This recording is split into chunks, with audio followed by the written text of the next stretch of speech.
इस वीडियो में हम पॉलिटी का एक बहुत ही महत्वपूर्ण भाग संविधान के स्रोतों के बारे में डिस्कस करेंगे।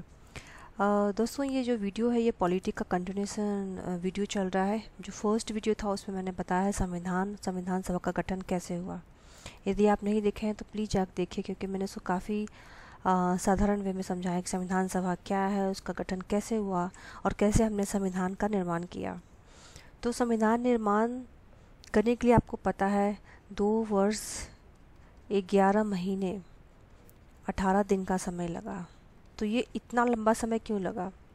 इतना लंबा समय लगने का कारण ये था कि हमारा एक तो पहले जो ये भारत है इसमें काफ़ी विविधता है। कहीं भी एक सिमिलरिटी नहीं है। लोगों का रहन सहन से लेकर संस्कृति बहुत विभिन्नता है, तो हम कोई भी एक नियम सबके लिए नहीं लगा सकते। तो हमारा जो संविधान है वो काफ़ी यूनिक है, काफ़ी अद्वितीय है सारे विश्व के संविधान से। हमारा जो संविधान है ये मेनली 2 चीज़ों के मिलने से बना है। पहला जो स्रोत है आंतरिक स्रोत है। आंतरिक स्रोत मतलब क्या?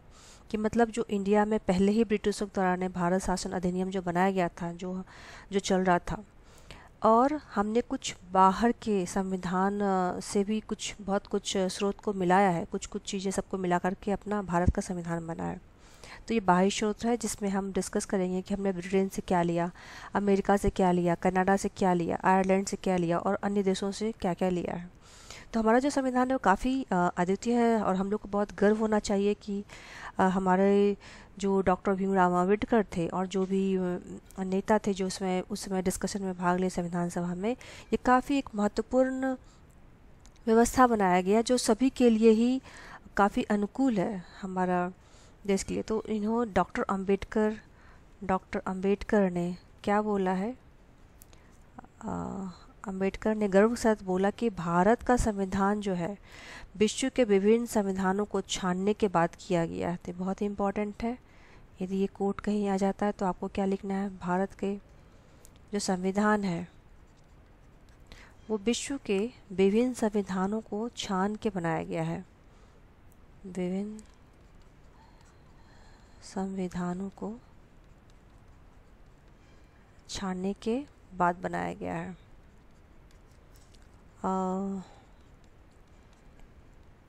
इसमें जो सबसे महत्वपूर्ण है वो है हमारा आंतरिक स्रोत, जो कि भारत शासन अधिनियम 1935 से लिया गया है। अभी देखा जाए पूरे संविधान में 395 आर्टिकल है, उसमें 250 आर्टिकल जो है वो भारत शासन अधिनियम से ही लिया गया है। तो लगभग आप बोल सकते हैं 2/3 पार्ट जो है हमने इसी से लिया है। तो इसमें क्या व्यवस्था था? संघीय व्यवस्था था, राज्यपाल, न्यायपालिका, लोक सेवा आयोग का गठन, ये जो कुछ इम्पोर्टेंट पार्ट था वो हमने इससे लिया है। अब हम जानते हैं कि हमने बाह्य स्रोत से क्या क्या लिया है।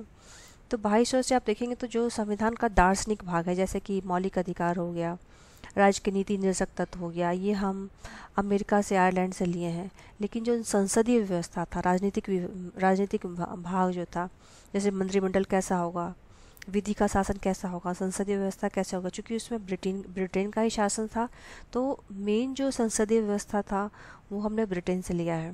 तो काफ़ी इम्पॉर्टेंट है। ब्रिटेन से हमने राजनीतिक भाग लिया है जिसमें आता है संसदीय व्यवस्था, कि संसद में क्या क्या होगा, उच्च सदन होगा, निम्न सदन होगा, मंत्रिमंडल व्यवस्था कैसी होगी, नागरिकता क्या होगी। हमारे भारत में एक ही नागरिकता है जिसको एकल नागरिकता बोलती है। अन्य कंट्री में आप देखेंगे तो उनका राज्य का अलग नागरिकता है, पूरे देश का अलग नागरिकता है, लेकिन हमारे भारत में एकल नागरिकता है। विधि का शासन होगा। ये सारे जो टर्म्स है जब हम लोग पढ़ेंगे संविधान की विशेषता या अनुच्छेद, तो हम और डिटेल से डिस्कस करेंगे। अभी ये जो वीडियो है ये मेनली स्रोत के आधार पर बनाया गया, क्योंकि एक पॉइंट एक क्वेश्चन हो जाता है, जैसे मंत्रिमंडल व्यवस्था हमने किस कंट्री से लिया है, तो ब्रिटेन से लिया है। तो अमेरिका से हमने क्या लिया है? हमने मौलिक अधिकार लिया है। और क्या लिया है? न्यायिक पुनरावलोकन, राष्ट्रपति का निर्वाचित कैसा होना चाहिए, यदि महाभियोग करना है तो आप उसको राष्ट्रपति जी को हटा भी सकते हैं, संविधान की सर्वोच्चता। तो ये सब जो व्यवस्था है ये हमने अमेरिका से लिया है। तो इसमें जो इम्पोर्टेंट है, बहुत ही इम्पोर्टेंट है मौलिक अधिकार। मौलिक अधिकार हमने कहाँ से लिया गया है? तो अमेरिका से लिया गया है। एक्चुअली मैं सारा पॉइंट ही इम्पोर्टेंट, क्योंकि मैंने बहुत ही सिलेक्टेड पॉइंट को ही रखा है, क्योंकि ये क्वेश्चन कहीं ना कहीं एग्जाम में पूछा ही गया है। अब हमने कनाडा से क्या लिया है, हमने लिया है संघात्मक व्यवस्था, कि हमारा जो भारत है ये राज्यों का संघ है। इसको हम एक इंडिपेंडेंट वीडियो ही बनाने वाले हैं कि संघ से क्या मतलब है। संघ से मतलब होता है बेसिकली क्या कि केंद्र का एक अलग अस्तित्व है, राज्य का अलग अस्तित्व है, दोनों कैसे आपस में सामंजस्य स्थापित करते हैं। तो शक्तियों का विभाजन कैसे हो गया है, लेकिन जो अवशिष्ट शक्तियां हैं वो केंद्र के पास है। आयरलैंड से हमने क्या लिया, आयरलैंड से हमने लिया है राज्य के नीति निर्देशक तत्व। और भी बहुत इम्पोर्टेंट कि राज्यसभा में आपको पता है कि हर एक जब भी निर्वाचन होता है तो जो 12 सदस्य होते हैं उनका मनोनयन जो होता है राष्ट्रपति के द्वारा होता है। वो या तो अभिनय में या कला में या किसी खेल में महारत हासिल किए जाते हैं तो उनको हम लोग लेते हैं। तो ये हमने लिया है आयरलैंड से। आइए देखते हैं कुछ और स्रोतों के बारे में। तो हमने फ्रांस से क्या लिया है, फ्रांस से हमने लिया है समानता, स्वतंत्रता, बंधुत्व और गणतंत्र। ये जो आता है हमारा प्रस्तावना में, ये हमने फ्रांस से लिया है। ऑस्ट्रेलिया से हमने लिया है समवर्ती सूची। इसको याद रखने का तरीका क्या है, ऑस्ट्रेलिया जैसा कि आप देख सकते हैं कि ये अटैच्ड वर्ड है एस और टी से, तो इसको याद कर सकते समवर्ती सूची, जो कि आता है राज्य सूची और केंद्र सूची के बीच का एक सूची, समवर्ती सूची, संयुक्त अधिवेशन। तो ये हमने ऑस्ट्रेलिया से लिया गया है। जो संयुक्त अधिवेशन इसको हम फर्दर पढ़ेंगे, आर्टिकल 108 से लिया गया है।